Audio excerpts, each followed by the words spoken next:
News 24 घडामोडी, श्वास चालू घडामोडींचा। ब्लॅक फिल्मपासून विना नंबर प्लेटपर्यंत डीएसपी चौकात वाहतूक पोलिसांची धडक कारवाई।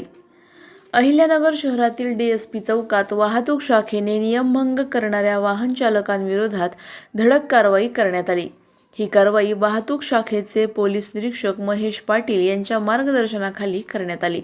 यावेळी वाहनांवरील black film, HRS number plate, seat बेल्टचा वापर न करणे, विना नंबर प्लेट वाहने तसेच वाहतुकीचे नियम मोडणाऱ्या दुचाकी व चारचाकी वाहनांवर कारवाई करण्यात आली। या कारवाईत अंदाजे 160 वाहनांवर दंडात्मक कारवाई करण्यात आली आहे। वाहतूक नियमांचे पालन न करणाऱ्या वाहन चालकांविरोधात यापुढेही कारवाई सुरूच राहणार असल्याचे वाहतूक शाखेकडून सांगण्यात आले। शहरातील वाहतूक व्यवस्था सुरळीत ठेवण्यासाठी आणि नियमभंगाला आळा घालण्यासाठी वाहतूक शाखेने ही मोहीम राबवली।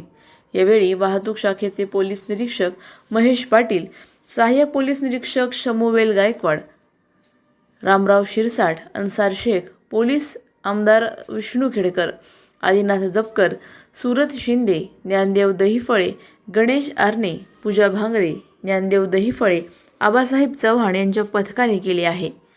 प्रतिनिधी स्वामी गोसावी, न्यूज 24 घडामोडी, अहिल्यानगर। अशाच बातम्यांचा आढावा घेण्यासाठी आजच आपल्या YouTube चॅनलला सबस्क्राईब करा। बातमी आवडल्यास लाईक करा आणि इतरांपर्यंत शेअर करा।